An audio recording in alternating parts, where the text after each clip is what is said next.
Živjo, lep pozdrav vsem skupaj. Upam, da se slišimo. Dobrodošli na novem poljudnoznanstvenem predavanju ASEF Mladi umi. Predavanje organizirata organizacija ASEF oziroma Ameriško-slovenska izobraževalna fundacija v sodelovanju z Zavodom Pospešek.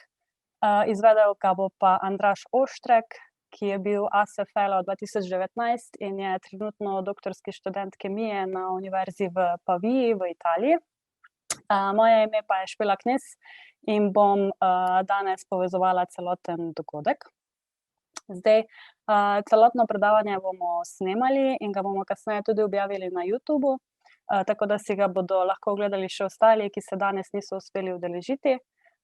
Vsi ostali, ki pa ste danes z nami, pa lahko na našem YouTube kanalu v bistvu najdete tudi ostala posneta predavanja iz podobnih dogodkov v preteklosti.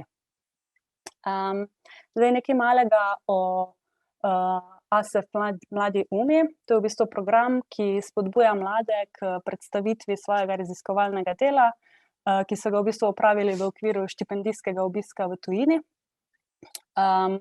Namen takšnih predavanj pa je v bistvu prenos znanja na poljuden in pa razumen način, tako da na koncu vsi razumemo, kaj so v bistvu naši študentje delali v tujini. Zdaj, trudimo se, da tovrstni projekti dosežejo čim večjo publiko, zato se povezujemo tudi z lokalnimi organizacijami, ki delajo v krajih, iz katerih prihajajo ti predavatelji. S tem v bistvu poskušamo doseči neko navezovanje in pa vključevanje mladih v lokalno slovensko okolje. Torej, današnji predavatelj Andraž prihaja iz Kranja, tako da je danes z nami tudi Zavod Pospešek, ki pa v bistvu aktivno sodeluje z mladimi v Kranju in jih usmerja na njihovi karierni poti. Torej, današnja struktura dogodka bo: najprej bom v bistvu predstavila naše društvo ASEF, potem bo predstavitev Zavoda Pospešek, potem bomo predstavili našega predavatelja, Andraž bo potem delil njegove izkušnje iz raziskovalnega obiska in pa predstavil svoje raziskovalno delo. Na koncu pa bo v bistvu tudi čas za vprašanja. Vprašanja lahko že tekom celotnega predavanja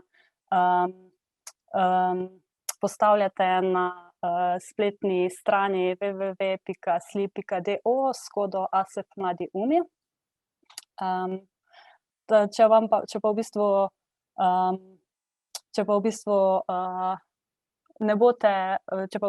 lahko postavite vprašanja tudi kar preko chata. Torej, ASEF je v bistvu Ameriško-slovenska izobraževalna fundacija. Je neprofitna organizacija, ki se zavzema za navezovanje in pa povezovanje vseh Slovencev po svetu. Namreč ena izmed temeljnih vrednot organizacije je sicer ohranjanje slovenske dediščine.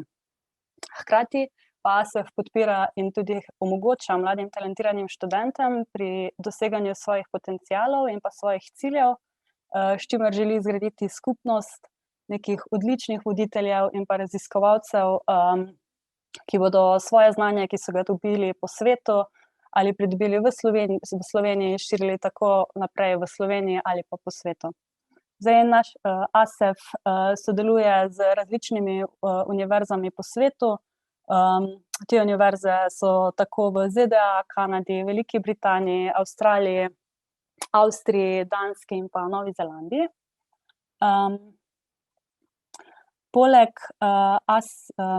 Poleg štipendijskega programa pa ASEF ponuja še ostalo drugih aktivnosti in pa delavnic. Pred kratkim smo imeli v bistvu ASEF Gala, kjer smo podelili nagrado za življenjsko delo osebi slovenskih korenin z izjemnimi dosežki. Letos oziroma v letu 2020 je nagrado prejela Sunita Williams, ki je v bistvu NASIna astronavtka in ima slovenske korenine. Drugi dogodki, kot so na primer ASEF Speaker Series, so v bistvu serije poljudnoznanstvenih predavanj profesorjev in pa mladih. Potem imamo ASEF izjemne zgodbe, to so, kjer se v bistvu na nek način pogovarjamo z izjemnimi posamezniki, kot so na primer, Ivo Baskaroli in pa na primer ta teden smo imeli, pogovor z Saro Isakovič. Potem imamo pa tudi takšne delavnice, ko je današnja, in sicer ASEF Mladi umi. To pa so v bistvu serije poljudnoznanstvenih predavanj, ASEF štipendistov. Zdaj, štipendijski program ASEF Junior Fellows, ponuja 2 vrsti štipendij, in sicer prva je, za raziskovalni obisk v tujini, druga pa za raziskovalni obisk v Sloveniji. Zdaj slovenski, raziskovalni obisk v tujini je namenjen vsem slovenskim študentom vseh stopenj, tako iz Slovenije ali pa Slovencev v tujini, oziroma pač slovenskih študentov, ki študirajo v tujini. In sicer v letu 2020 je šlo na, takšne izmenjave kar 22 slovenskih študentov, s tem pa v bistvu krepimo povezave s Slovenci po svetu, na primer ohranjamo, kulturno dediščino, hkrati pa seveda, pridobivamo nekaj izobraževanja, ki jih drugače seveda ne bi mogli pridobiti. Drug del pa, druga vrsta štipendije so pa v bistvu raziskovalni obiski v Sloveniji, kjer, študenti slovenskih korenin pridejo v Slovenijo na, krajše obiske.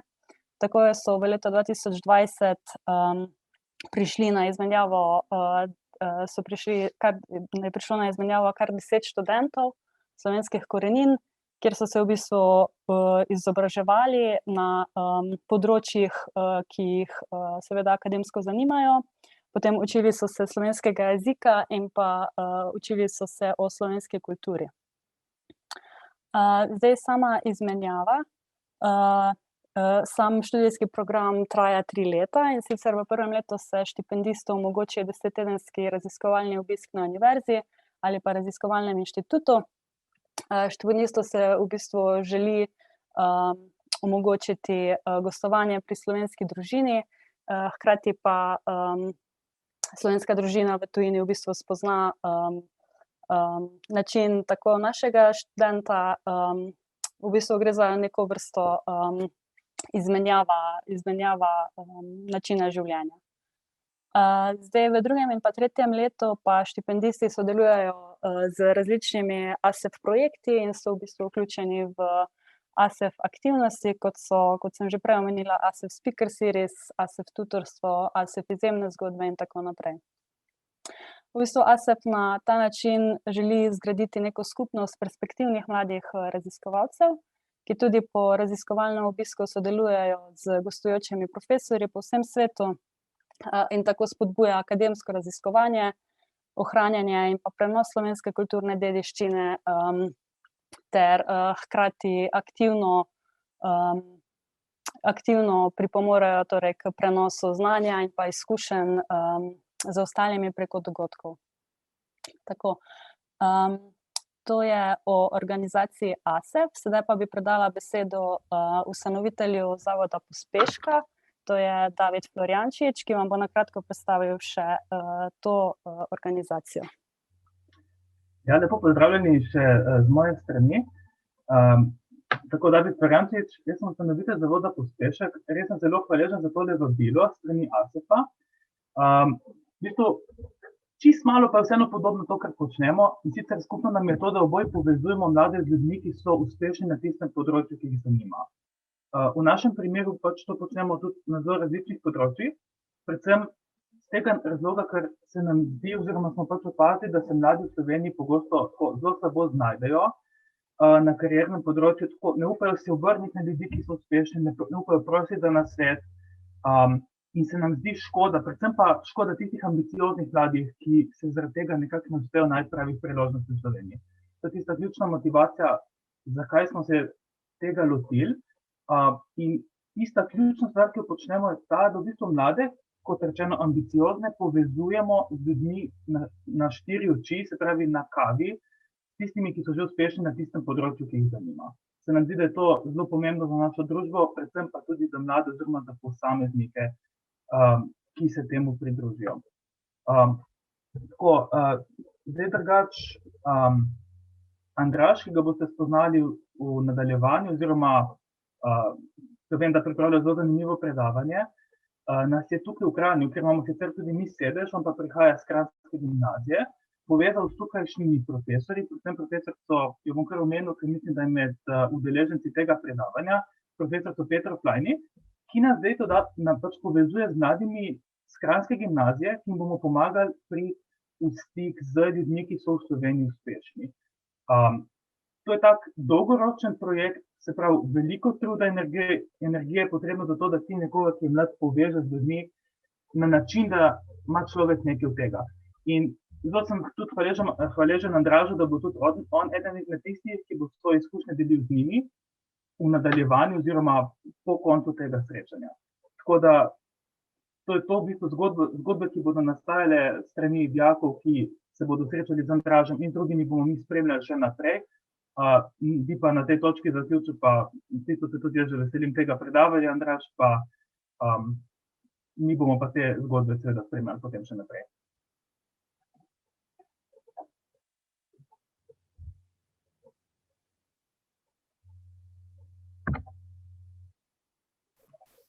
V redu, hvala za besedo. Jaz upam, da se v redu vidimo in slišimo.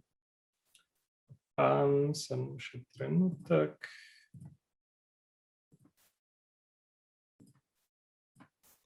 Ok, torej hvala za besedo. Me veseli, da lahko sodelujemo z Zavodom Pospešek, ki se trudi povezovati nadbudne mlade dijake in ljudi z mogoče uveljavljenimi znanstveniki ali pa tistimi, ki so dobri na svojih področjih in tako vzpodbuditi zanimanje in sodelovanje za nadaljnje raziskave.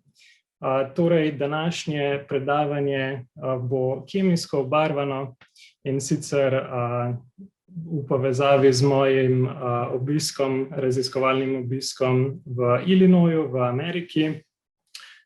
Naslov današnjega predavanja lahko vidite in sicer je od enostavnih molekul do kompleksnih naravnih spojin z organsko sintezno kemijo. Jaz upam, da imate dobre spomine na kemijo iz šole in da niste preveč prestrašeni, kaj se bo v tem predavanju dogajalo. In sicer na začetku bi imeli za motivacijo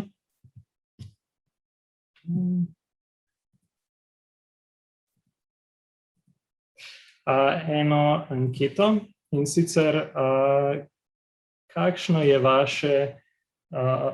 je vaš odnos s področjem kemije. Zelo zanimivo bi bilo videti na začetku, kako ste povezani s kemijo, ali je to mogoče vaše poklicno ali pa študijsko področje, ali jo mogoče aktivno spremljate, in ali ste mogoče laiki in vas zanima samo, ko ujamete kakšno zanimivost v kemiji, ali pa je to kemija samo predmet, ki ste ga imeli v šoli, pa ste mogoče že kar stvari shranili v spomin nekam daleč in mogoče nimate najboljšega odnosa s kemijo in se vam zdi, da je to ena zelo kompleksna znanost.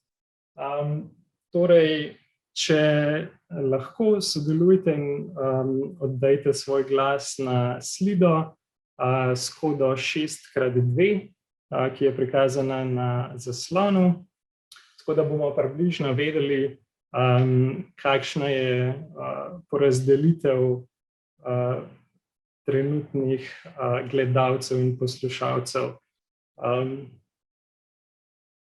Si bomo vzeli nekaj trenutkov, zato da mogoče najdete povezavo in anketo. Sicer pa, glede na to, da ste na tem predavanju prisotni, s kemijo morate deliti neke pozitivne občutke in upam, da vas bo tudi to predavanje danes motiviralo, da mogoče raziskujete naprej karkoli o kemiji, tudi če z njo niste povezani poklicno ali pa študijsko. Torej, trenutno prevladuje odgovor, da ste študijsko ali pa poklicno povezani s kemijo, tako da upam, da ne bo preveč težko slediti današnjemu predavanju. In preden začnemo s samo kemijo, če imate še povezavo do ankete, jo lahko izpolnite.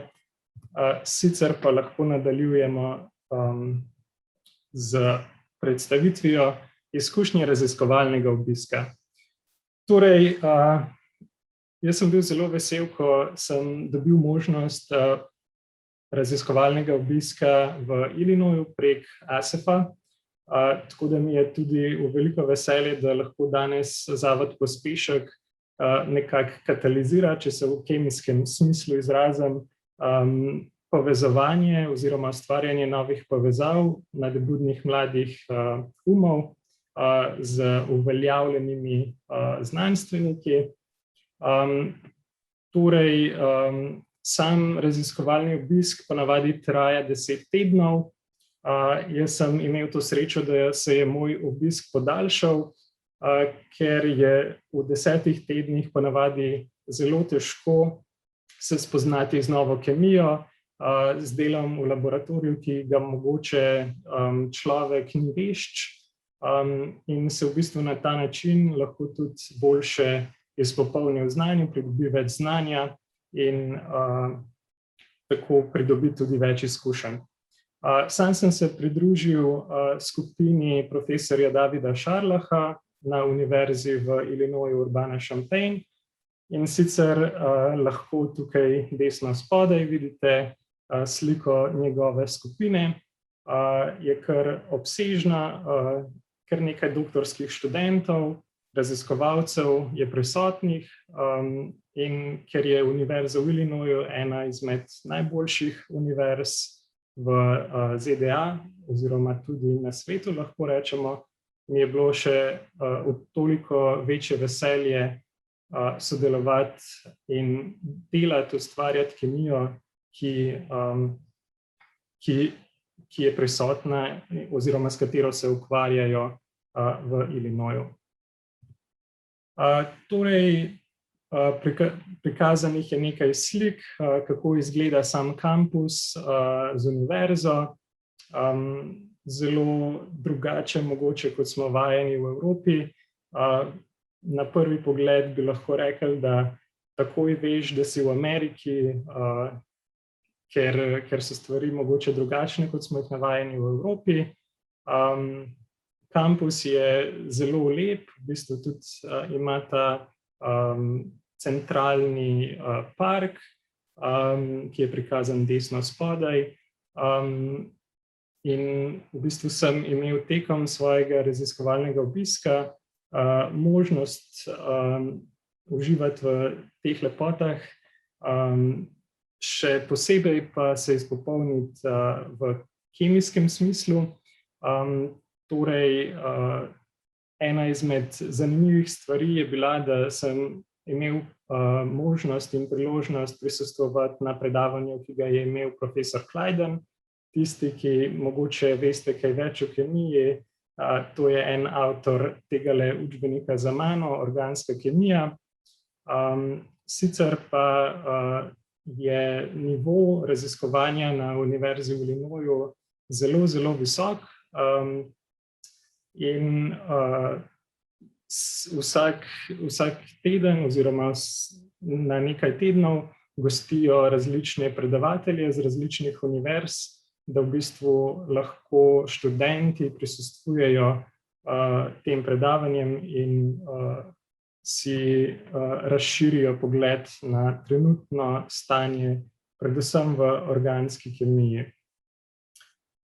Torej, sam kampus pa ima tudi zanimivost, da tam na vsakem koraku, skoraj da ne, lahko opaziš veverice In to je še ena izmed zanimivejših stvari tam.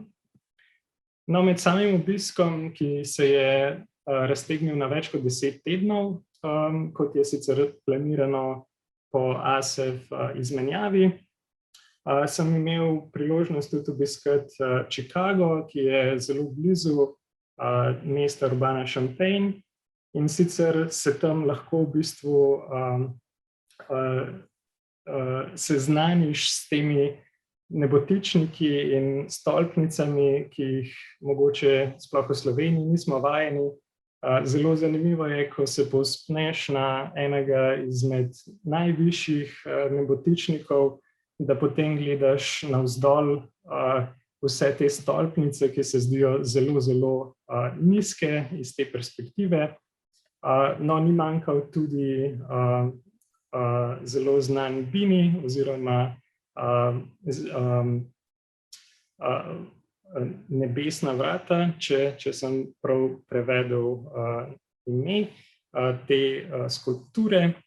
V tistem obdobju, ki je bilo ravno med novoletnimi prazniki, sem imel v bistvu priložnost obiskati tudi Čikaško simfonijo, nekaj muzejev in pa bil sem tudi zelo blizu $1 milijon,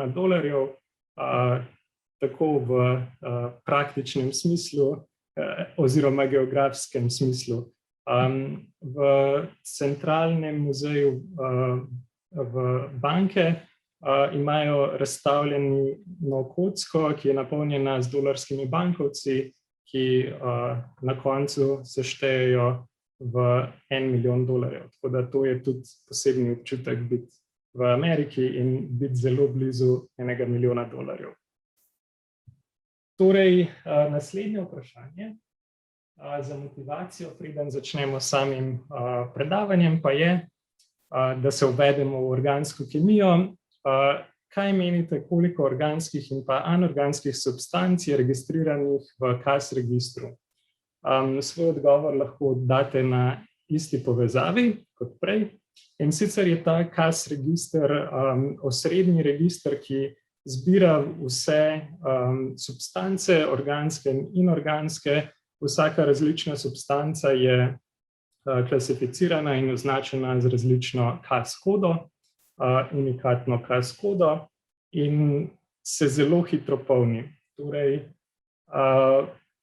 ljudje mogoče bi bili zelo presenečeni ali pa mogoče ne razmišljajo v vsakdanjem življenju, koliko različnih spojin, snovi smo že odkrili in registrirali. Sicer, če vsak naredi hiter razmislek, v vsakodnevnem življenju pride v stik s kar veliko različnimi spojinami. Zelo zanimivo pa je, koliko substanc je resnično registriranih in kakšno je vaše mnenje. Tako, da smo se uvedli majčkeno v razmišljanje o organski kemiji, je bilo postavljeno tole vprašanje, zdaj pa lahko začnemo s temo današnjega predavanja. Torej, govora bo o naravnih produktih, in sicer jih znanstveno raziskovalno karakteriziramo kot sekundarne metabolite. Ti pa so produkti celične presnove, ki pa niso nujno potrebni za preživetje organizma. To so lahko različne signalne molekule, toksini, atraktanti ali kakšne različne druge snovi. Torej, v tem smislu znanstveno-raziskovalnem jih ne smemo zamenjevati, kar bi mogoče prišlo na uho laičnemu poslušalcu s komercialno definicijo nekako, da so to produkti, ki so proizvedeni iz naravnih virov in so brez dodanih umetnih snovi. Torej, sami naravni produkti so tudi različni kot primarni gradniki življenja in pa primarni metaboliti. Torej, med primarne metabolite ponavadi štejemo tiste molekule snovi, ki so pomembne z vidika energije in strukture organizma. Sekundarni metaboliti pa, kot smo rekli, so ponavadi neke druge molekule, ki signalizirajo različne stvari ali mogoče pripomorejo k obrambi sistema. No, ker imajo te lastnosti, so pogosto lahko citotoksični. To pomeni, da so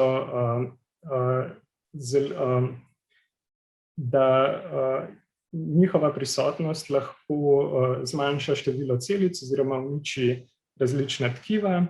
No, in iz tega vidika so to lahko potencialne zdravilne učinkovine. Sicer bi mogoče lahko kdo rekel, kako gre sama citotoksičnost z roko v roki zdravilnimi učinkovinami, ampak do neke mere so vse zdravilne učinkovine narejene tako, da zavirajo neke procese v ravno pravi meri, da se znebimo mogoče okužbe, po drugi strani pa z najmanj stranskimi učinki prebrodimo njihovo delovanje. No, sami naravni produkti se kot ime lahko pove, nahajajo v naravnih oziroma živih organizmih, in sicer jih iz njih lahko izoliramo, karakteriziramo in pa potem testiramo bioaktivnost. No, sama izolacija in karakterizacija sta ponavadi kar zelo zahtevni opravili. Lahko si predstavljamo, da so vsi živi organizmi sestavljeni iz kopice naravnih produktov. Med njimi mogoče nekateri niso dovolj stabilni, da bi lahko preživeli vse pogoje izolacije. Lahko si tudi predstavljamo, da je teh snovi zelo malo v naravnih organizmih in za neko izolacijo lahko porabimo mogoče nekaj kilogramov rastlin, da potem izoliramo nekaj miligramov želene spojine. Seveda je to odvisno od vrste spojin, ampak si lahko predstavljamo, da je tako opravilo zelo zahtevno. No, torej, ker nas zanimajo različni citotoksični ali drugi biološko aktivni učinki takih produktov, jih nekako moramo pripraviti. In sicer se to lahko naredi s totalno sintezo, totalno kemijsko sintezo, ki take produkte laboratorijsko pripravi v večji količini, dovoljšni količini za različne bioaktivne teste bioaktivnosti in pa v dovoljšni čistosti, kar je tudi eden izmed poglavitnih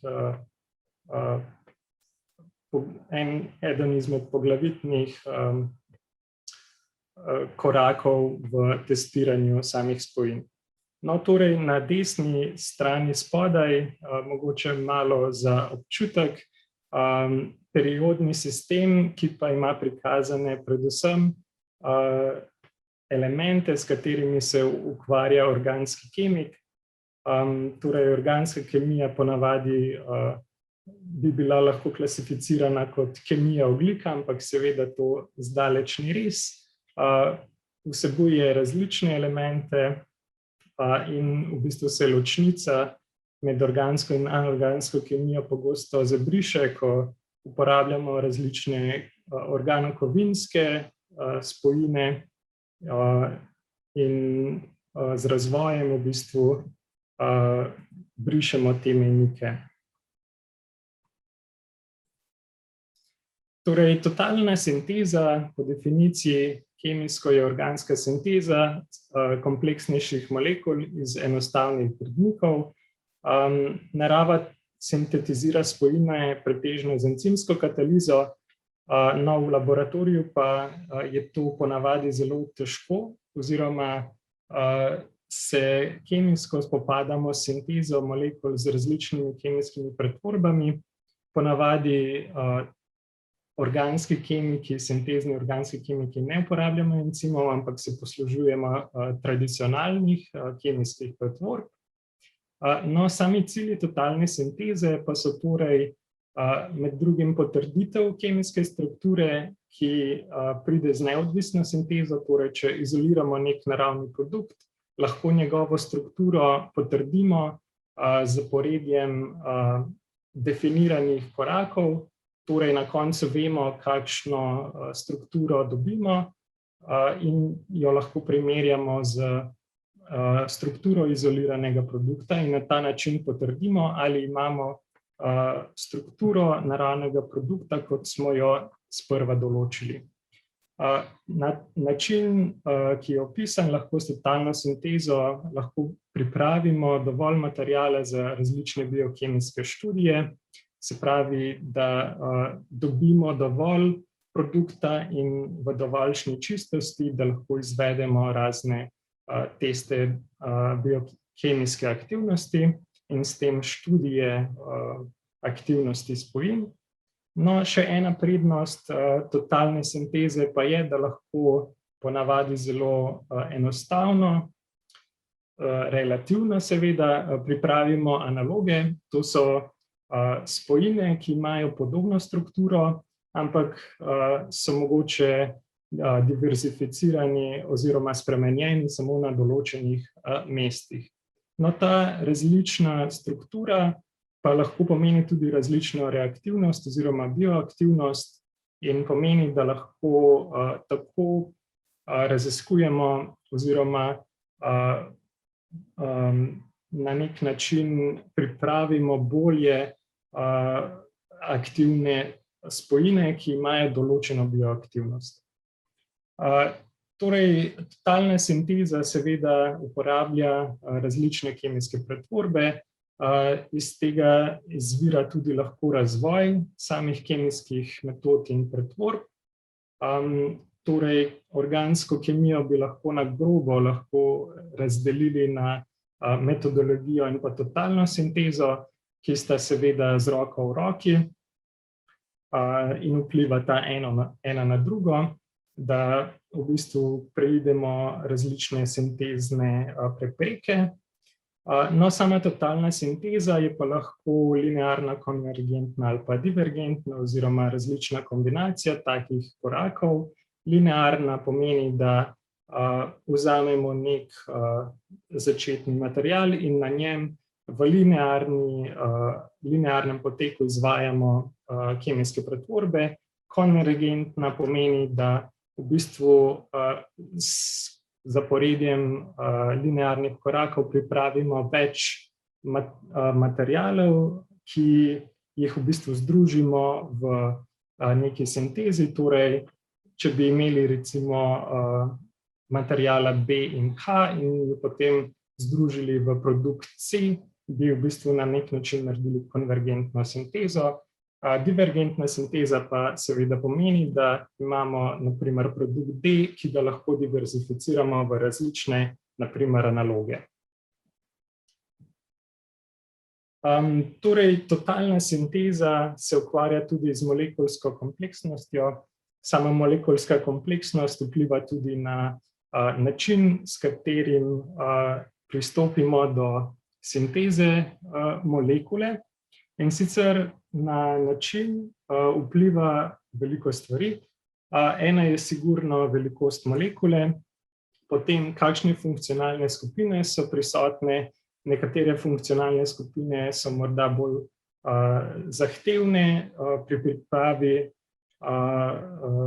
sinteznega plana, kateri kemijski elementi so prisotni v sami kemijski strukturi, se pravi, ali gre samo za nek ogljikovodik, ali je prisoten mogoče dušik, kisik, žveplo, fosfor, različni halogeni, mogoče tudi kovine. No, na desni strani lahko vidite nekatere različne naravne produkte, ki so bili sintetizirani z različnimi tehnikami in v bistvu njihovo sintezo so razvili različne skupine. ponavadi pa ime izhaja iz profesorja, ki tako skupino vodi. Torej, ponavadi sinteze karakteriziramo po tistem profesorju, ki jo je uspel opraviti. Torej, totalna sinteza naravnih produktov je zahtevna tudi iz tega vidika, ker je v naravi vse kiralno, tako rekoč. Kiralnost lahko najlažje razložimo s tem, da imamo dve dlani, levo in desno, ki sta si zelo podobni, vendar sta zrcalni sliki. Se pravi, ni nobene možnosti, da bi eno dlan prekrili z drugo na način, da bi pasali skupaj, ampak to lahko naredimo samo, če v bistvu naredimo med njima zrcalno sliko. Torej, ti stereocentri so mesta, ki so zahtevna za sintezo ponavadi in iz tega vidika je sintezni plan lahko zelo otežen, predvsem, če je teh stereocentrov več in če so zelo blizu skupaj. No, če je v bistvu molekula več ciklična, imamo več obročev, moramo v bistvu pregledati, kakšna je povezava teh obročev. Druga stvar je tudi stabilnost molekule, se pravi, ali je molekula dovolj stabilna, da lahko z njo v relativno normalnih pogojih opravljamo sinteze, ali moramo biti previdni pri ravnanju s samo spojino. Seveda je pa pomembno tudi, kakšna je sama gostota teh kompleksnih strukturnih elementov. No, k sintezi ponavadi pristopimo z retrosintezo, ki bi jo lahko klasificirali kot razrez molekule, se pravi, da v bistvu naredimo nek miselni proces, razrežemo molekulo na tak način, da potujemo nazaj v kemijskem času, če lahko temu tako rečemo, in si predstavljamo, s kakšnimi kemijskimi spojinami bi lahko v obratni smeri pretvorbami naredili določene spojine. No, sama tema, s katero sem se ukvarjal oziroma v kateri sem bil udeležen na raziskovalnem obisku v Illinoisu, so bili piritidi. To je ena zelo nova stvar, ki bo razložena čez nekaj trenutkov. Iz tega raziskovanja je izšel tudi en članek, in sicer gre tukaj za združevanje totalne kemijske sinteze in pa biokemijske kemoencimske sinteze, in tukaj lahko vidimo, kako biokemija in pa organska totalna sintezna kemija hodita z roko v roki pri razlaganju in raziskovanju novih naravnih produktov. Torej, sami piritidi so zelo nov razred ribosomalno sintetiziranih in pa posttranslacijsko modificiranih peptidov. Ime je mogoče dolgo in zapleteno, mogoče več o tem čez nekaj trenutkov. No, piritide so identificirali z bioinformatiko in pa encimologijo, torej biokemijsko.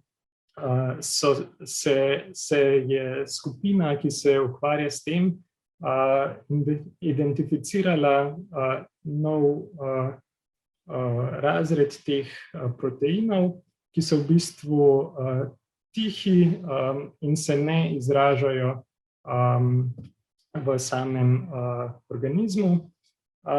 Torej, piritidi, za njih je značilno, da imajo v strukturi piridinsko jedro, ki ga lahko vidite na desni strani.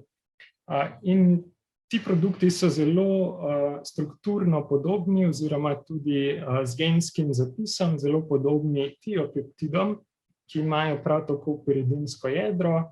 Pri njih pa je drugače to, da vsebujejo tudi tiazolne in tiazolinske heterocikle. No, sami tiopeptidi so pa znani, da imajo antibakterijske učinke in iz tega lahko izhaja zanimanje, zakaj bi raziskovali nov razred piritidov. Torej, na desni strani lahko vidite tako shemo, in sicer biosintezni genski klastri so genski zapis, ki nosi zapis za sintezo teh ribosomalno sintetiziranih in posttranslacijsko modificiranih peptidov. Ugiba pa se, ali so piritidi samo eden izmed razredov ali mogoče celo nadrazred tiopeptidov.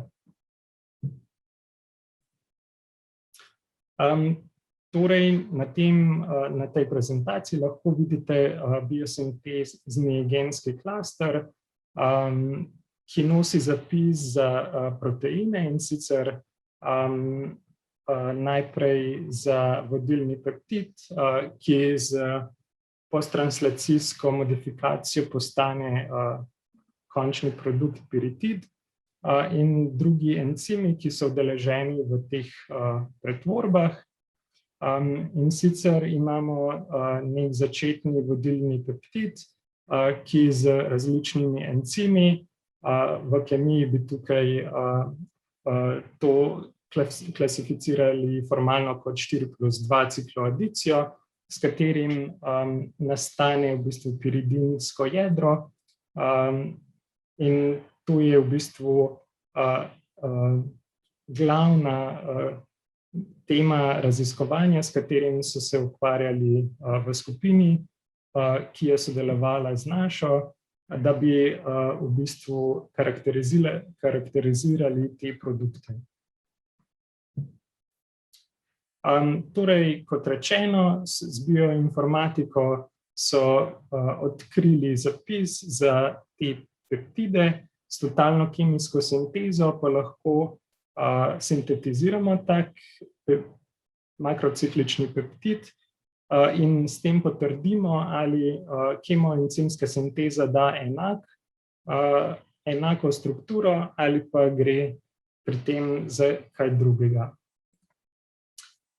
Torej, totalna kemijska sinteza je bila osnovana na spojitvi 3 različnih začetnih molekul, in sicer 2 peptidov in pa enega piridinskega jedra. In sicer je bila sama sinteza lahko narejena v 11 kemijskih korakih, medtem ko je kemoencimska sinteza začela z nekim peptidom, ki je s pretvorbo tvoril material, s katerim so lahko potem z encimskimi reakcijami prišli do enakega produkta. Torej, sama totalna sinteza vsebuje kar nekaj korakov. Na levi strani lahko vidite vse korake. Počasi se bomo prebili skozi njih in upam, da bodo barve mogoče vsaj malo olajšale sledenje in racionalizirale vse kemijske pretvorbe, ki jih počnemo v laboratoriju. In s tem pridemo do končnega produkta piritida A1, na katerem lahko potem naredimo kemijsko karakterizacijo, da ugotovimo njegovo strukturo.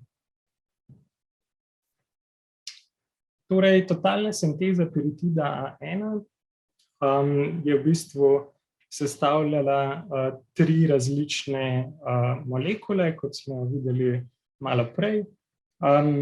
Prva molekula, prvi peptid, ki je prikazan desno zgoraj, je torej začel z eno aminokislino.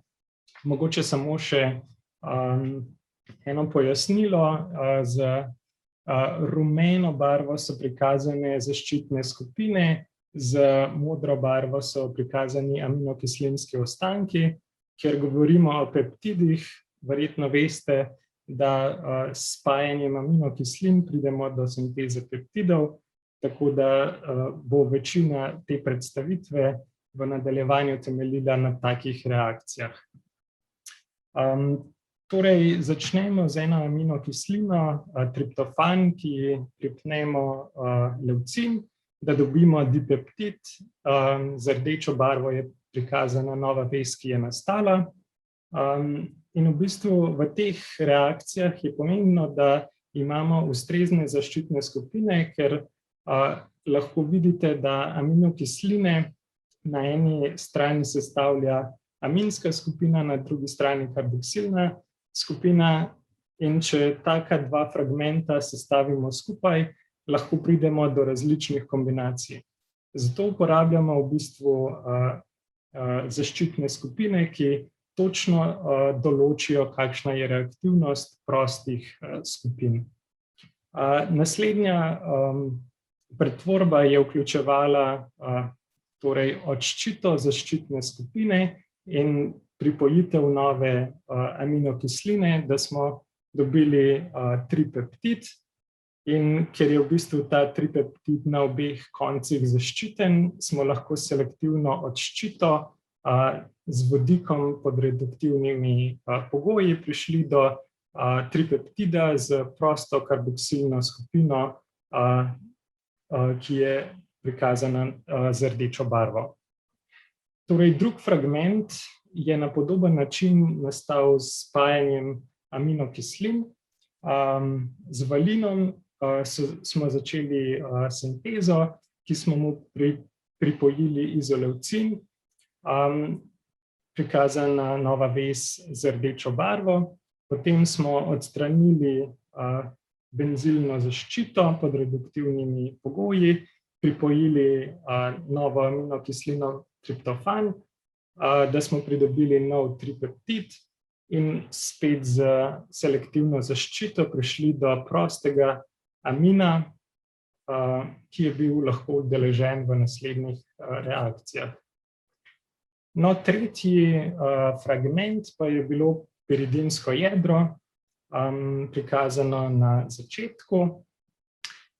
Torej, piridin dikarboksilat smo lahko selektivno zaščitili na obeh straneh z različnima skupinama, in sicer z terbutilno in pa metilno, ki omogočata selektivno odščito in s tem selektivno reaktivnost v naslednjih korakih. Z reagentom MCPBA smo lahko oksidirali piridin in pripravili piridin oksid, s katerim smo lahko naredili naslednjo pretvorbo, in sicer smo uvedli cianidno skupino. Torej, nova vez je prikazana z rdečo barvo. Torej, kot rečeno, imamo dve različni zaščitni skupini, in sicer smo lahko selektivno potem delali pretvorbe zaradi tega. Najprej smo seveda želeli pridobiti amin, in sicer smo z redukcijo skupine pridobili prosti amin, ki je bil lahko udeležen v naslednjem spajanju z aminokislino, enim fragmentom, ki je bil prikazan prej. In sicer smo pripravili ta produkt, ki ima novo vez prikazano z rdečo. Selektivna odščita zaščitnih skupin je potem privedla do tega, da smo imeli prosta konca amina in pa karboksilne kisline, ki smo jo lahko združili v ta makrociklični peptid. Torej, zakaj makrociklični? Ta obroč ima zelo veliko atomov, in sicer toliko, da je makrocikličen, če bi lahko temu laično rekli. No, do samega produkta je potem ostalo še zelo malo korakov, in sicer smo lahko z novo selektivno odščito zaščitne skupine in nadaljnjim pripajanjem tripeptida prišli do do produkta, ki je vseboval samo še zaščitno skupino, ki smo jo mogli odstraniti, in sicer smo na ta način lahko prišli do končnega produkta piritida A1. No, ker pa sta bila karakterizirana dva piritida, je bila narejena tudi retrosinteza drugega, in sicer na podoben način bi lahko s peptidnim spajanjem, torej v zadnjih korakih, to molekulo razrezali na 3 fragmente, in sicer na 2 tripeptida oziroma tripeptid in tetrapeptid, in pa na 3 substituirano piridinsko jedro. Piridinsko jedro je bilo prisotno tudi v prejšnjem produktu, no tukaj se razlikuje na ta način, da v bistvu stranska veriga je derivatizirana iz ene aminokisline, arginin, in je zato v bistvu bolj kompleksna in težja za uvedbo v samo molekulo in je v bistvu sintezni plan drugačen, kot je bil prikazan na prejšnjem produktu. No, sama aminokislina arginin ima tudi guanidinsko skupino, torej to skupino na koncu, ki vsebuje 3 dušikove atome, ki so ponavadi še toliko bolj kompleksni z vidika reaktivnosti in zato mogoče potrebujemo dodatne zaščitne skupine. Torej, sama retrosinteza oziroma razrez molekule je prikazana na desni strani. Lahko v bistvu tega trisubstituiranega piridinskega jedra se lotimo na 2 različna načina. Seveda je verjetno načinov več, vendar želimo priti do takih načinov, ki vodijo v smiselne sintezne plane. In sicer bi lahko po prvem načinu razrezali piridinsko jedro na tej strani, ki vsebuje rdečo črto, z reakcijo miniši bi lahko torej retrosintezno dobili aminokislino in pa ponovno piridin dikarboksilat. No, po drugi sintezni poti oziroma strategiji pa bi lahko razrezali molekulo na način prikazan na desni strani, in sicer z Diels-Alder reakcijo in pa kondenzacijo bi lahko prišli do 2 različnih fragmentov, vicinalnega trikarbonila in pa amidrazona. No, sam vicinalni trikarbonil pa bi lahko na to razrezali do aminokisline in pa fosfonijevega ilida. Seveda smo najprej poskusili reakcijo miniši, in sicer, ki bi dala bolj lažji potek pretvorb. Začeli smo iz molekule, ki je prikazana na levi strani, ki je lahko sintetizirana iz benzaldehida. Sama reakcijska pot je prikazana spodaj. Z 2 pretvorbama pripravimo ta klorooksim, ki ga lahko potem spojimo z aminokislino, ki jo želimo. No, potem pa iz tega materiala lahko naredimo sintezno reakcijo, ki vključuje iridijev katalizator in pa iridijev katalizator, ki sodeluje v fotokemijski reakciji. In sicer reakcije ponavadi delamo tako, da vzamemo neko metodologijo, ki je že objavljena v literaturi in jo potem želimo prilagoditi na ta način, da dobimo želene produkte. Torej, izvedli smo najprej kontrolni eksperiment na kinolinu, ki je dal, tako kot je objavljeno v literaturi, ustrezen produkt. medtem ko je reakcija na našem modelnem sistemu, kjer bi želeli pripojiti ta fragment, ki pripada aminokislini na to piridinsko jedro, žal bil neuspešen. Torej, sam mehanizem te pretvorbe je prikazan na desni strani, čisto poenostavljeno, lahko začnemo pri iridijevem katalizatorju, ki je vzbujen z svetlobo.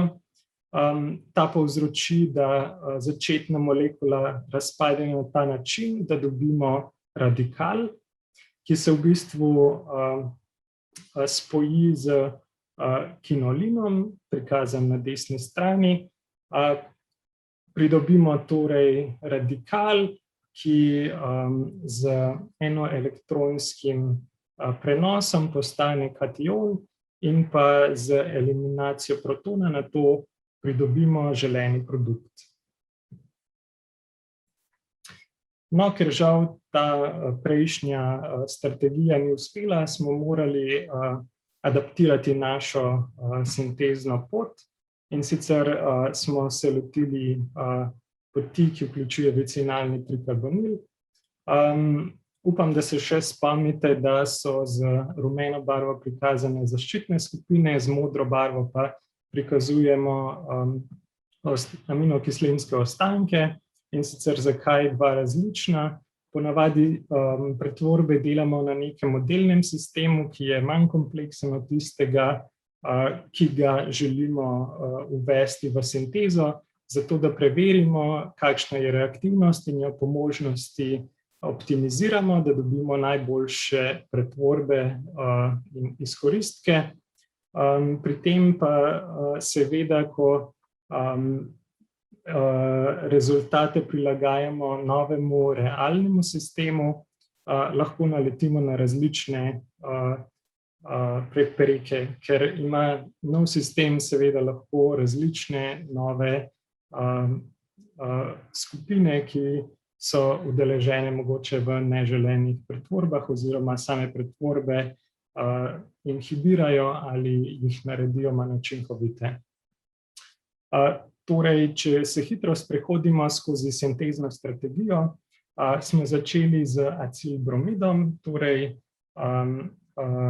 karboksilna kislina je izgubila OH skupino, če poenostavimo, in pridobila bromid. No, ti acilbromidi so zelo reaktivni z različnimi alkoholi, s katerimi lahko potem pripravimo estre. To je ta skupina, estrska skupina. Potem s trifenilfosfinom pripravimo fosfonijevo sol, ki je potem deprotonirana z bazo in pripravimo fosfonijev ilit.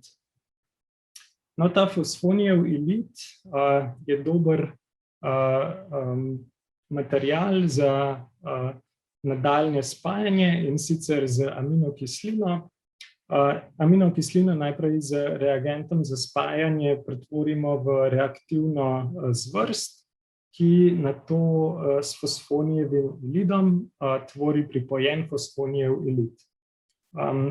Torej, pridobimo ta motiv.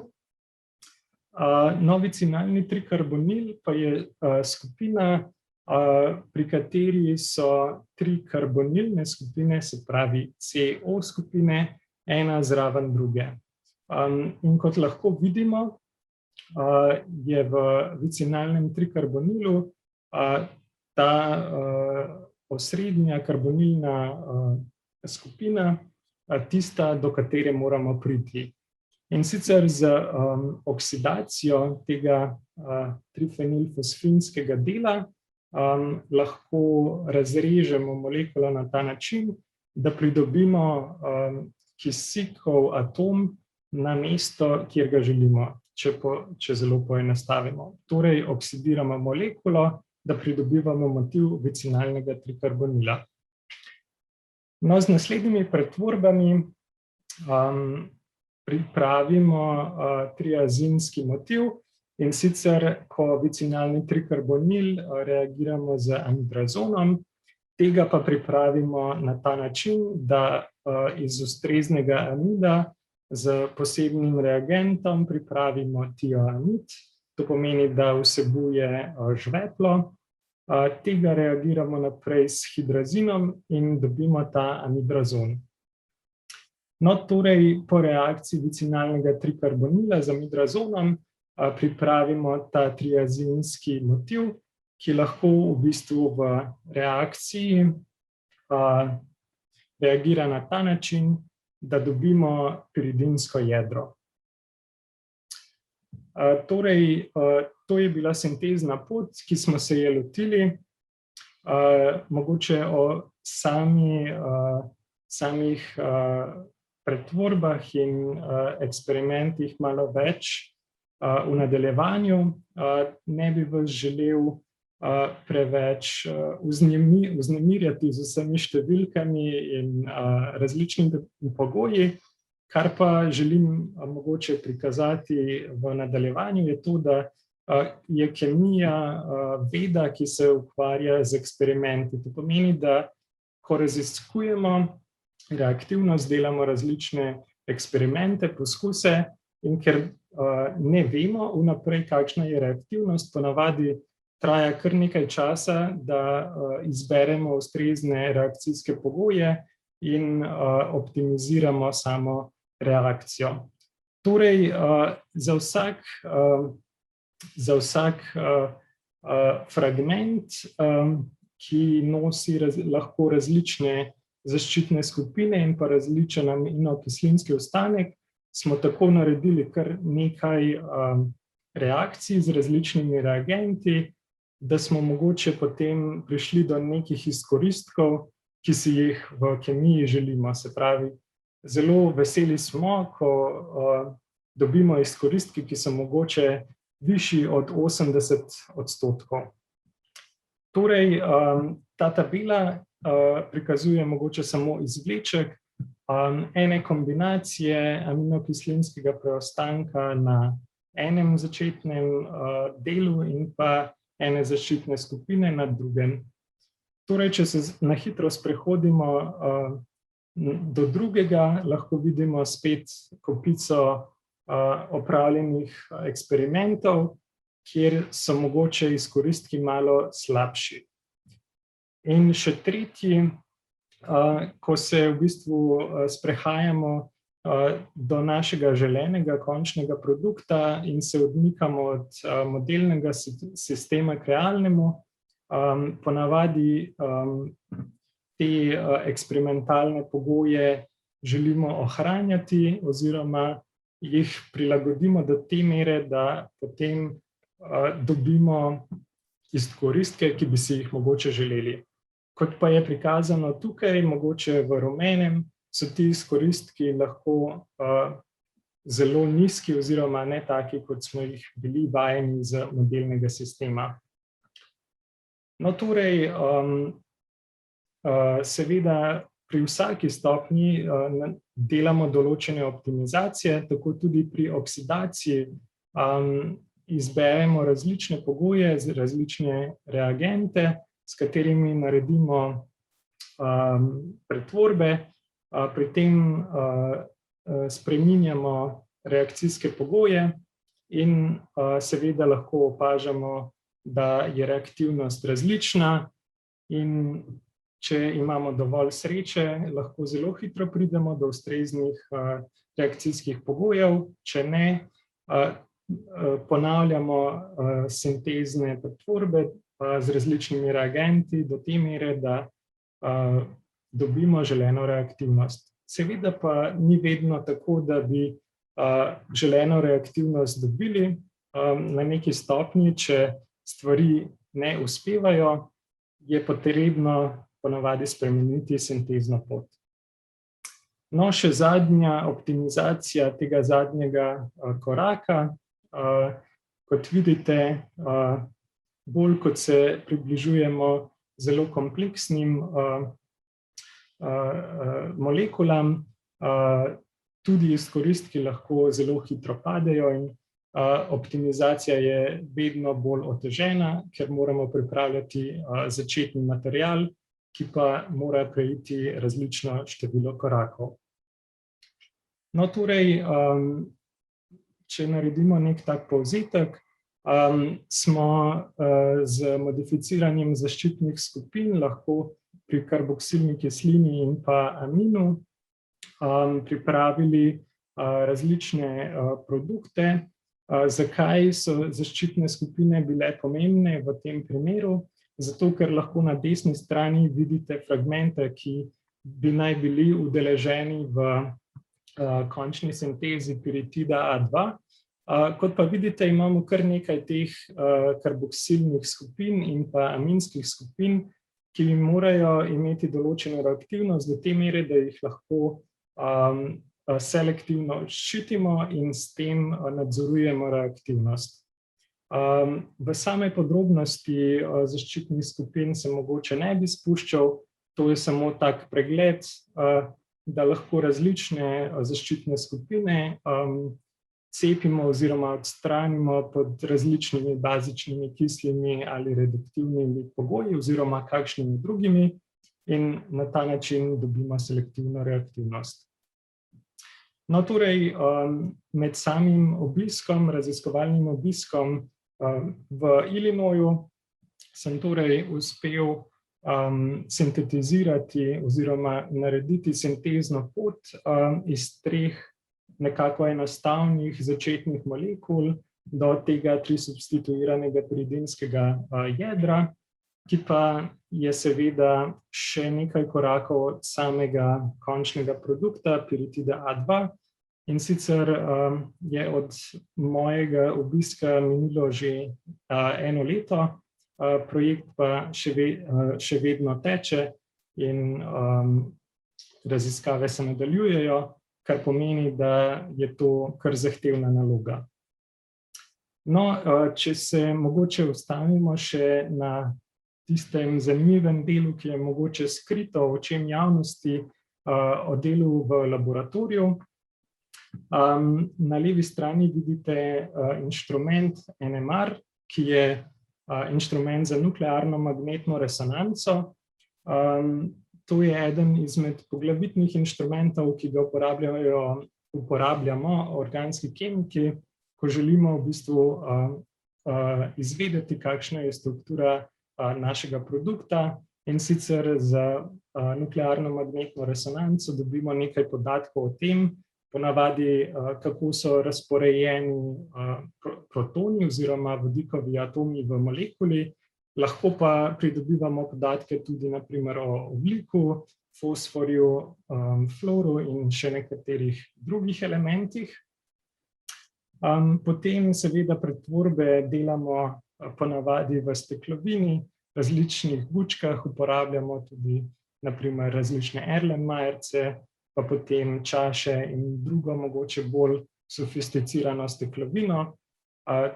Lahko vidite na sredini, kako poteka sinteza pod mogoče nižjimi temperaturami, pod inertno atmosfero, ki je mogoče brez kisika, mogoče brez vlage, ker različne pretvorbe lahko vlaga in pa kisik zelo otežita oziroma se take pretvorbe ne zgodijo, če je prisotna vlaga in kisik.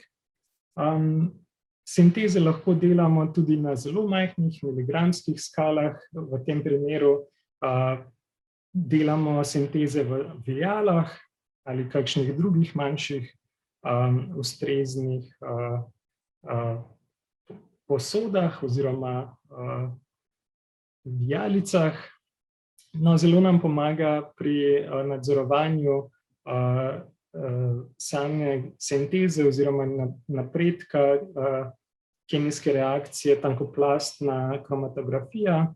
Pri tem nanesemo samo reakcijsko zmes na začetno črto in potem z različnimi topili razvijemo TLC, kot ga imenujemo, in lahko vidimo, kje se nahajajo različni produkti, koliko jih je, in iz tega hitro ugotovimo, kako reakcija poteka. No, sama izolacija in pa čiščenje spojin lahko ponavadi poteka z kolonsko kromatografijo, torej preparativno to naredimo na silika gelu, se pravi, da nanesemo spojino na začetek, na vrh in potem stopili eluiramo naše želene spojine in jih na ta način ločimo in pa očistimo. No, na desni strani je prikazana še malo večja reakcija, sicer spet v viali. Ko se pomikamo proti zadnjim korakom sinteze, so ponavadi same količine spojin majhne, s katerimi delamo. Seveda moramo pomisliti tudi, da je vloženega veliko dela, da smo prišli do teh spojin in na ta način zelo pazljivo delamo pretvorbe in smo zelo na trnih, ko delamo reakcije na večji skali. Tukaj na desni pa v bistvu vidite še vhod v laboratorij, kjer sem preživel čas med mojim raziskovalnim obiskom v Ameriki.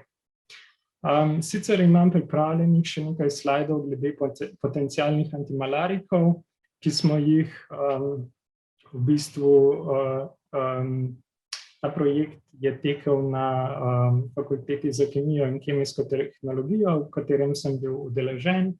Če se čisto na hitro sprehodimo skozi predstavitev, kot veste, je malarija svetovna bolezen, ki je zelo razširjena. Povzročitelj je parazit Plasmodium falciparum, prenašalci pa so komarji. No, veliko je različnih metod, kako zdravijo malarijo in seveda je področje zdravljenja malarije tudi zelo zanimivo. In sicer je karakteriziranih kar nekaj potencialnih oziroma inhibitorjev, enega izmed encimov, ki ga ima Plasmodium falciparum, in sicer se ta encim, ki je do določene mere različen, nahaja tudi v človeku. In sicer želimo pri potencialnih antimalarikih sintetizirati take spojine, ki bi selektivno lahko inhibirale Plasmodijev encim in pri tem ne inhibirale človeškega. No, na Fakulteti za kemijo in kemijsko tehnologijo smo v bistvu pripravili eno spojino vodnico, ki je imela zelo dobre inhibicijske lastnosti in bi bila na ta način lahko potencialni antimalarik.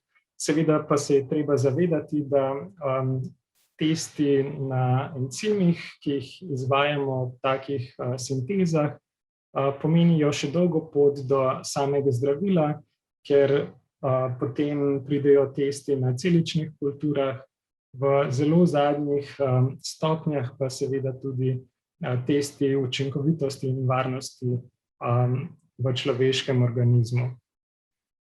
No, sama sinteza je temeljila na diverzifikaciji v zadnjih stopnjah.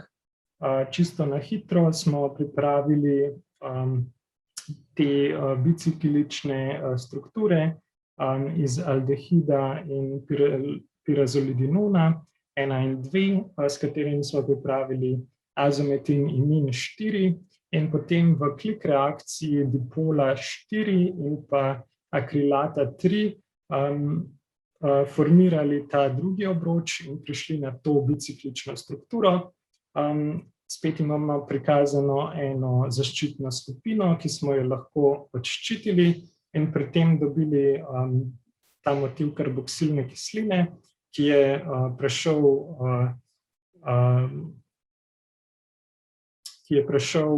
teste encimske inhibicije. No, da bi pa povečali oziroma modificirali to reaktivnost, pa smo pripravili še različne amide, torej, da smo na to skupino, karboksilno skupino, pripeli različne amine in pri tem dobili različno diverzificirane produkte. Kot Vidite na osrednjem delu sheme so te strukture med sabo zelo podobne.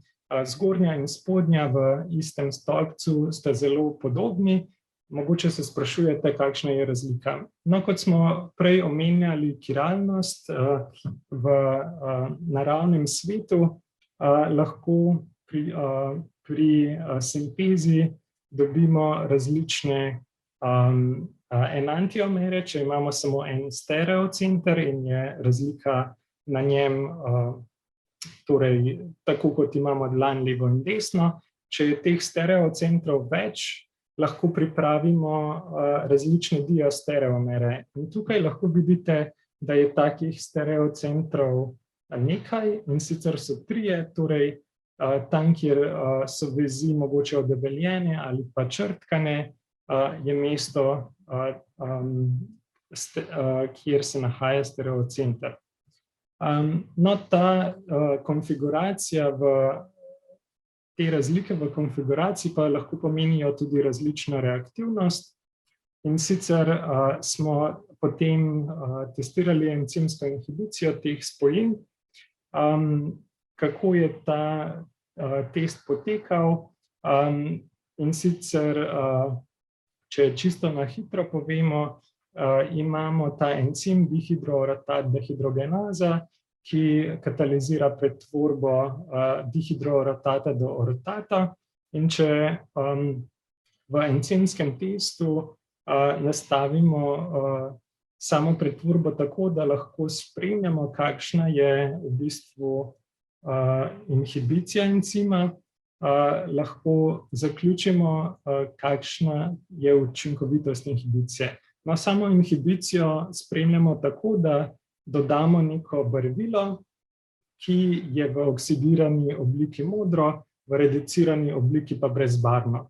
In če vemo, koliko barvila dodamo in kakšna je koncentracija encima, lahko po določenem času izmerimo absorbanco, kar pomeni, kakšen delež svetlobe se absorbira, in iz tega lahko zaključimo pri primerjavi neinhibirane in pa inhibirane oblike oziroma molekule poskusa, lahko zaključimo, kakšna je sama inhibicija encima. No, 3 molekule so dale dobre rezultate, s tem, da je ena podala zelo, zelo dobre rezultate, 5-F, ki je imela zelo nizko koncentracijo, pri kateri pride do velike inhibicije encima, in pa tudi selektivnost med plazmodijevim in človeškim encimom je bila zelo, zelo velika. No, same raziskave pa lahko podpremo tudi z molekulskim sidranjem, pri katerem v bistvu strukturo proteina izrišemo z računalniškimi modeli in vidimo, kako sama molekula paše v aktivno jedro encima. Torej, to bi bilo z moje strani vse. Upam, da je bilo to predavanje poučno in zanimivo in da ste odnesli iz tega kaj dobrega, mogoče se kaj naučili. Na tem mestu bi se še zahvalil najprej organizaciji ASEP, ki je omogočila raziskovalni obisk na Univerzi v Illinoisu. Želel bi se zahvaliti profesorju Davidu Šarlahu, pri katerem sem lahko ta raziskovalni obisk opravil, in pa mogoče ne nazadnje tudi Univerzi v Ljubljani in Fakulteti za kemijo in kemijsko tehnologijo, ki mi je omogočila, da sem rezultate uporabil za magistrsko nalogo. Hkrati pa se na tem mestu zahvaljujem tudi vsem, ki so kakorkoli pripomogli, da se je moja raziskovalna kemijska pot odvila na tak način, kakršen je trenutno. Torej, hvala za pozornost. Če imate še kakšno vprašanja, pa jih lahko zastavite v nadaljevanju. Evo, Andraž, super, najlepša hvala za tvoje predavanje. Vprašanja kar kapljajo, me pa Mislim, bi te jaz prva vprašala za začetek, naprimer, kje si se navdušil za kemijo? Nad kemijo sem se navdušil po mojem v osnovni šoli. Wow, okay. To je po mojem tista stopnja, ko se v osnovni šoli srečamo s predmetom kemija. Na srečo sem imel zelo dobro učiteljico kemije, Andrejo Šušteršič, ki me je spodbujala na tej kemijski poti, znanstveni mogoče, tako da se je začel kar zgodaj. Super. Ja, to je res pomembno, da te že kot malega, da je ta tvoja učiteljica tako, ne vem, entuzijastična, da te tako potegne noter. To je res. Ok, jaz predlagam, da kar začnemo z vprašanji, ki so jih v bistvu postavili naši poslušalci. Jih bom postavila v bistvu kronološko, tako so prihajala. Okay. In sicer, prvo je v bistvu dosti splošno, no. Zanima, možga poslušalce zanima glede raziskovanja in pa tvoje izkušnje v ZDA. Torej, kako se raziskovalno delo razlikuje v primerjavi z Evropo oziroma Slovenijo in pa kaj te je pozitivno in pa negativno presenetilo pri tem? Torej, če začnem mogoče pri tem, da je sama miselnost v Ameriki mogoče drugačna, kot smo jo vajeni v Sloveniji. To pomeni tudi v tem smislu, da v Ameriki je študijski sistem narejen na ta način, da študenti v bistvu plačujejo šolnino, kar pomeni, da morajo biti motivirani za tisti študij, ki ga izberejo. No, samo raziskovanje je temu primerno, ker sem bil na eni izmed top univerz, če lahko tako rečem, je nivo raziskovanja visok, s tem pa je povezan tudi vložek, ker ponavadi je vložek kar sorazmeren izidu. Na žalost v organski kemiji, pa tudi v raziskovanju na splošno, na ta način, da moramo dodati zelo veliko vložka, zato da dobimo tistih nekaj rezultatov. Torej, kaj me je mogoče pozitivno ali pa negativno presenetilo? Torej, pozitivno me je presenetilo to, mogoče kaj vse je možno narediti v kemiji, s tem se ti svet res odpre. Kaj pa negativno, pa mogoče v smislu samo, da nismo navajeni, da je mogoče delavnik ali pa raziskovalno delo tam različno do te mere, da je več časa posvečenega raziskovanju, da so študenti pripravljeni več časa vložiti v raziskovanje, ker nenazadnje z več vloženega časa dobiš tudi več zelo dobrih rezultatov. To je res, ja. Ampak se verjetno, če je projekt tak zelo dober in si ti zelo navdušen nad njim, ti pa tudi ni težko dolgo časa ostajati. Vsaj nekaj časa, no, definitivno. Seveda, ja. Notranja motivacija je prvo gonilo, ki lahko pripomore k raziskovanju. Ok. Če gremo k naslednjemu vprašanju, in sicer ta je bilo postavljeno, ko si govoril o totalni sintezi. In sicer poslušalec sprašuje, kakšne so omejitve pri totalni sintezi poleg molekulske kompleksnosti. Zanima ga v bistvu tudi, če bi lahko razložil, kakšne laboratorijske procese in pa okolje, kjer se dogajajo sama sinteza. Kakšne so omejitve? To lahko razložimo na dva načina. Omejitev ni ali pa so zelo velike. Se pravi, ponavadi začenjamo z zelo majhnimi molekulami in gradimo to kemijsko kompleksnost. Če vzamemo primer nekih polipeptidov, lahko naredimo zelo dolgo verigo, recimo aminokislin, ki so spojene med sabo. Kompleksnost je pri tem mogoče manjša kot neke zelo strnjene molekule, ki ima zelo veliko konektivnost oziroma povezanost, če vemo, da recimo mogoče element ogljik tvori 4 vezi, če imamo zelo veliko nekih ciklov oziroma obročev, ki so med seboj gosto povezani, lahko ena taka majhna molekula zelo hitro predstavlja večjo težavo, kot pa mogoče nek zelo velik polipeptid. Torej, omejitve so, na nas pa je, da jih premagujemo. Ok, super. Zdaj, če gremo naprej, to tudi mene v bistvu zelo zanima, no? Kakšno analitiko ste uporabljali pri predstavljeni sintezi?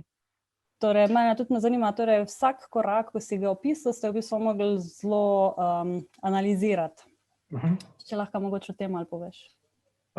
Torej, kot sem omenil, NMR inštrument je tisto poglavitno, eno izmed poglavitnih orodij, se pravi NMR karakterizacija, protonski spektri in pa ogljikovi spektri, potem masna karakterizacija, da vidimo lahko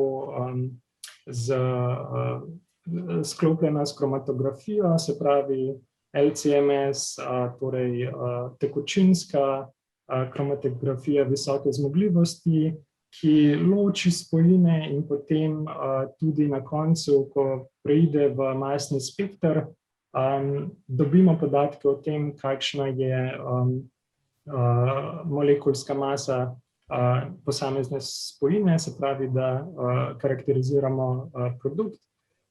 Potem optično rotacijo, ker imamo opravka z kiralnimi molekulami. Mogoče IR karakterizacija, da preverimo prisotnost določenih funkcionalnih skupin. Po mojem je to glavni del karakterizacije. No, saj zveni zelo kompleksno in se jaz si v bistvu sploh ne predstavljam v glavi, kako se tega lotiti, ker tako si predstavljam, ko se ti, si rečeš, boš en del tega postopka naredil in moraš potem v bistvu celotno analitiko v tem že zoptimizirati, ne? In zdaj se v bistvu lahko povežem še z naslednjim vprašanjem in sicer, koliko časa v bistvu traja celotni ta eksperimentalni del in pa koliko časa ste porabili v bistvu dotično za ta piritit in pa kje si v bistvu ti največ pripomogel, no? Jaz sem se v bistvu pridružil nekje, ko je ta projekt že tekel. Pri samem prvem piritidu sem naredil nekaj scale-upov. To pomeni, da naredimo sintezo na večji skali, se pravi, ko moramo pripravljati različne produkte za naslednjo stopnjo, da jih pripravimo v določeni količini. Ker je ta članek objavljen, lahko tisti, ki so zelo zainteresirani, poiščejo eksperimentalni del, kjer je za vsak korak natančno opisano, kako sinteza poteka, kakšni so pogoji, kakšni so reagenti, koliko časa traja in na kakšni skali se te pretvorbe naredijo. Ker pa vzamemo v zakup, da je to raziskovanje, kjer začnemo iz nule, tako rekoč, iz teh majhnih molekul, preteče zelo veliko časa, zelo veliko neuspelih poskusov, da se premaknemo na neko stopnjo, ki potem deluje, ker vsak korak moramo zoptimizirati, da deluje, potem pa še zoptimizirati sintezo na večji skali, da se lahko premaknemo na naslednji korak. Ja. A pa imaš, ne vem, mogoče neko oceno, ne vem, pol leta, 3 leta, 10 let? Naprimer, če bi se jaz zdaj lotila tega, pa da že imam neke izkušnje. Ena stvar je, koliko ljudi sodeluje, sigurno.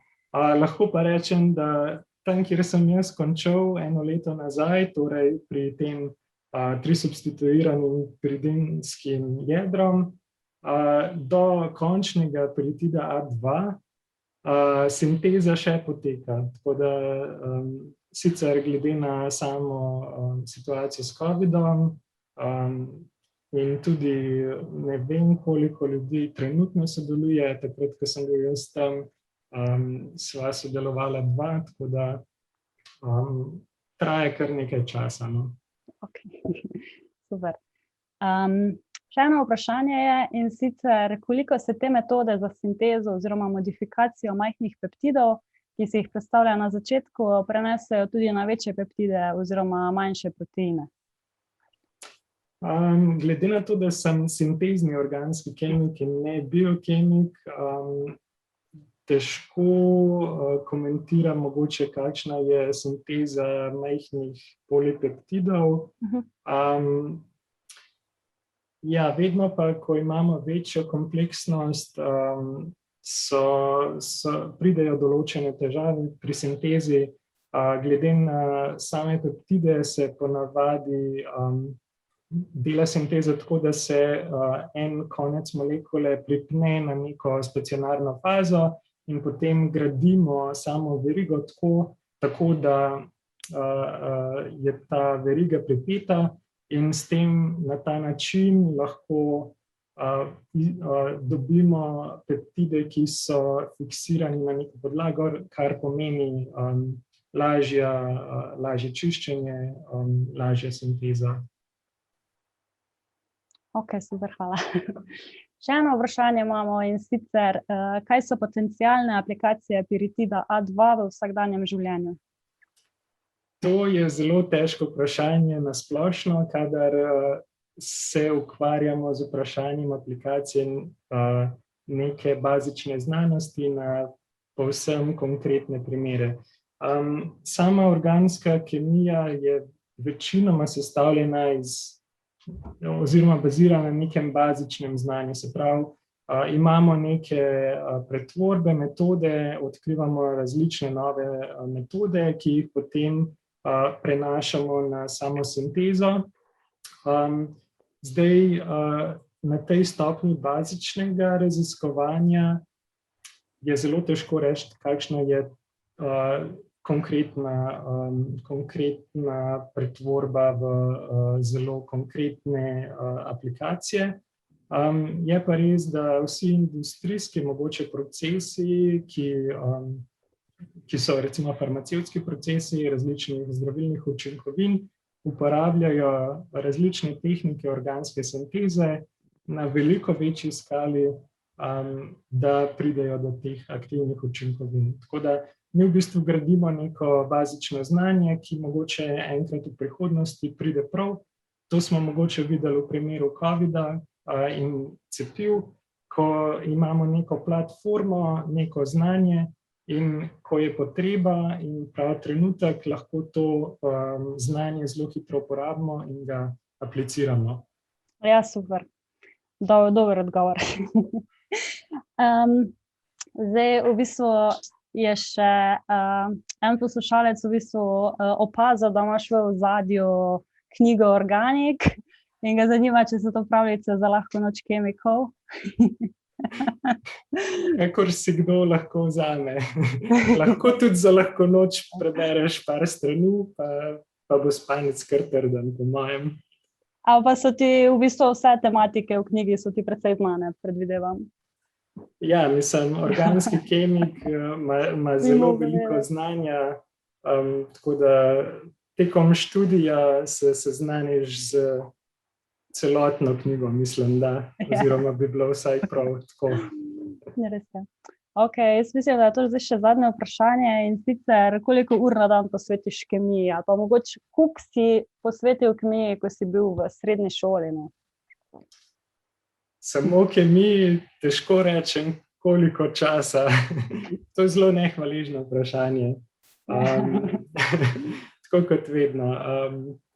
Mislim, da nekdo, ki je nečemu predan, ne šteje ur, ne zapisuje ur, mogoče razmišlja o stvareh, ki jim je predan tudi takrat, ko je mogoče, ko se ukvarja z drugimi stvari, ko dela stvari, ki so mu veselje, pa mogoče niso to področje. Glede na to, da sem trenutno doktorski študent, je kemija moj delavnik in še malo več, ker moraš v bistvu v kratkem času narediti nekaj novega. No? Tako da je kemija življenje na nek način. Tako in drugače. Super. Še eno hitro vprašanje, kje si vidiš čez 10 let? Če bi lahko izbiral vse. Če bi lahko izbiral vse. Še eno nehvaležno vprašanje, ampak kje se vidim? Zelo težko reči, ker sta poti dve, akademska sfera ali pa mogoče industrija. Oboje je zanimivo, oboje ima veliko prednosti, mogoče tudi kakšna slabost. Možnosti so vse odprte. To je pomembno, ja, da so še vse odprte. Tako. Ok, super, Andraž, jaz se ti res zahvaljujem, da si bil danes z nami. Predavanje je bilo zelo super. Tudi vsa vprašanja si zelo konkretno odgovoril in se mi zdi, da so tudi vsi naši poslušalci dobili v pogled, kaj to pomeni biti sintezni kemik.